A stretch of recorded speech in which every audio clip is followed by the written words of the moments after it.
25 फरवरी को फैंटेसी की वापसी होने वाली है। केंद्रीय आईटी मंत्री अश्विनी वैष्णव जी ने कहा, जो आईटी रूल आया, आप लोगों को पता होगा कि 10 फरवरी को जो आईटी रूल आया है वो आईटी रूल फैंटेसी के रिगार्डिंग आना चाहिए, जबकि ये आईटी रूल 2021 में जो आईटी रूल था उसी आईटी रूल को 2026 में रिलीज किए है। तो अश्विनी वैष्णव जी ने कहा कि इस आईटी रूल में बदलाव हो और नया पीडीएफ जारी हो फैंटेसी के रिगार्डिंग, क्योंकि सरकार ने जो promotion and regulation online gaming act bill लेकर आए, जिसकी वजह से सारे फैंटेसी ऐप के पेड कॉन्टेस्ट बंद कर दिए गए। और ये पेड कॉन्टेस्ट बंद होने का रीजन है आरबीआई ने पेमेंट गेटवे को ही रोक दिया, जबकि सरकार के द्वारा इस बिल को अभी तक लागू नहीं किया गया है। तो इसका मतलब है कि फैंटेसी अभी भी चालू रहनी चाहिए, लेकिन ये लीगल फैंटेसी ऐप अभी तक चालू नहीं है। इसकी वजह से बहुत सारी इलीगल ऐप चालू हो गए हैं। यूजर कहीं ना कहीं इलीगल ऐप पे एक्टिव हो रहा है, जो कि ट्रांसपेरेंसी को खतरा है।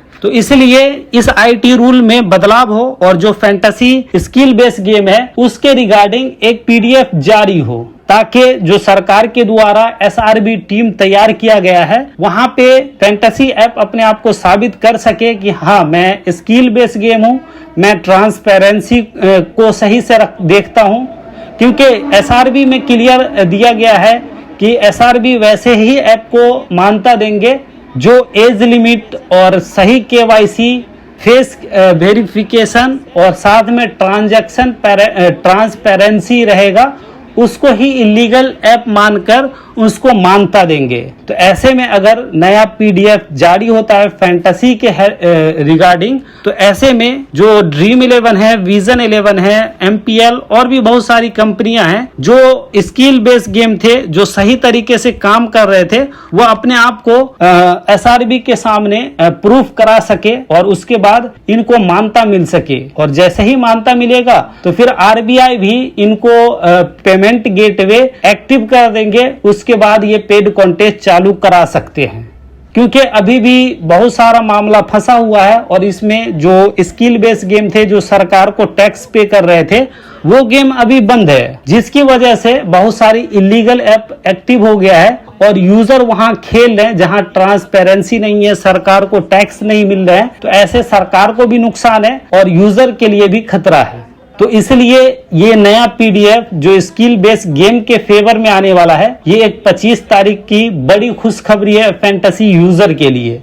और उम्मीद है कि जैसे ही ये पीडीएफ जारी होता है उसके बाद ये लोग चैलेंज करेंगे एसआरबी में, एसआरबी टीम के पास, उसके बाद इनको मान्यता मिल जाएगी और पेड कॉन्टेस्ट चालू हो जाएंगे। इससे लीगल और इलीगल ऐप का पता चल जाएगा, फर्क पता चल जाएगा 25 फरवरी को आखिर क्या क्या बड़ा फैसला आ सकता है। इस वीडियो में हम बात करेंगे, तो वीडियो को अंत तक जरूर देखिएगा और लाइक करने के साथ चैनल सब्सक्राइब कर लीजिए और साथ में मेरा टेलीग्राम जरूर ज्वाइन कीजिएगा, जिसका लिंक इसी वीडियो के डिस्क्रिप्शन और फर्स्ट कमेंट में पिन अप कर दिया है। सबसे पहले सबसे बड़ा कंफ्यूजन क्लियर करते हैं, क्या फैंटेसी गेमिंग भारत में बैन है? तो इसका सीधा जवाब है नहीं। भारत में skill based game fantasy gaming को कई कोर्ट ने पहले से स्किल गेम मान चुका था।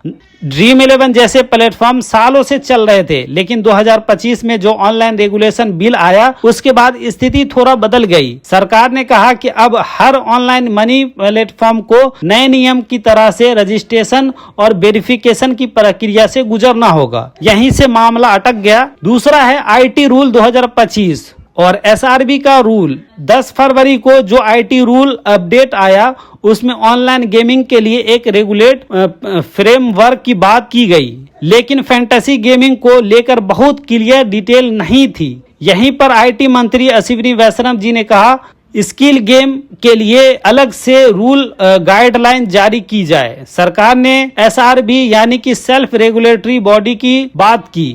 यह एक स्वतंत्र संस्था होगी जो हर गेम को जांचेगी, देखेगी गेम स्किल बेस है या chance of game, user protection के नियम पूरे हो रहे हैं या नहीं। अगर कोई ऐप एसआरबी से अप्रूवल हो जाता है तो वो उसे लीगल मान्यता मिल सकती है। तीसरा, पेमेंट गेटवे क्यों रुके?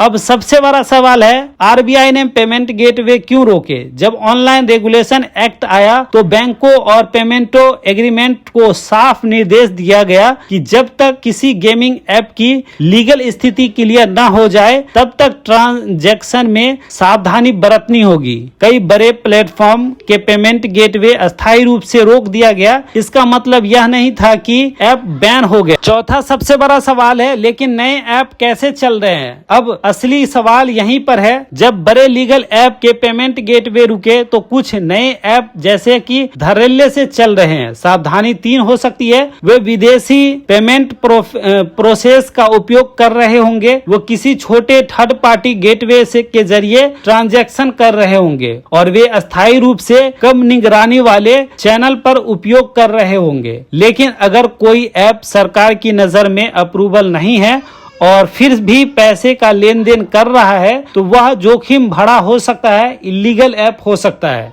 सरकार की रणनीति क्या है? सरकार का मुख्य उद्देश्य है चीजें हैं यूजर के पैसे की सुरक्षा, टैक्स और ट्रांसपेरेंसी। अगर लीगल स्थिति बेस ऐप्स बंद रहेंगे तो मार्केट में इलीगल ऐप बढ़ेगा और यही बात आईटी मंत्री इशारा में कहा कि स्किल गेम को रेगुलेट करिए, बैन मत करिए। 25 फरवरी को क्या हो सकता है? अब सबसे बड़ा सवाल है, 25 फरवरी को फैंटेसी ऐप की वापसी हो सकती है अगर सरकार एसआरबी को औपचारिक मान्यता दे देती है और स्किल बेस गेम के लिए अलग गाइडलाइन नोटिफिकेशन देता है तो बड़े प्लेटफॉर्म को राहत मिल सकती है। पेमेंट गेटवे दोबारा चालू हो सकता है, ट्रांसपेरेंसी समानता हो सकती है। लेकिन अगर नियमों में देरी हुई तो निश्चित बनी रह सकती है। यूजर्स को क्या क्या करना चाहिए? किसी भी नए ऐप पर पैसे लगाने से पहले उसकी लीगल स्थिति जांचें। सिर्फ उन्हीं प्लेटफॉर्म पर खेले जिनकी पहचान और इतिहास साफ हो। सोशल मीडिया के लालच वाले ऑफर में से बचे। निष्कर्ष, फैंटेसी गेमिंग का मामला सिर्फ गेम का नहीं है, यह पॉलिसी, रेगुलेशन और डिजिटल इकोनॉमी का मामला है। अगर स्किल बेस गेम को सही तरीके से रेगुलेट किया जाता है तो यह सेक्टर फिर से बूम कर सकता है और फिर से बहुत जबरदस्त नए तरीके से चालू हो सकता है। अब बात है 25 फरवरी एक अहम तारीख हो सकती है, लेकिन अंतिम फैसला सरकार और रेगुलेटरी बॉडी के हाथ में है। आपकी क्या राय है? आप लोग चाहते हैं कि फैंटेसी की वापसी हो? शिवनी वैष्णव ने साफ कहा कि अगले 15 दिनों के अंदर सरकार ऑनलाइन गेमिंग के नए नियम जारी करेंगे।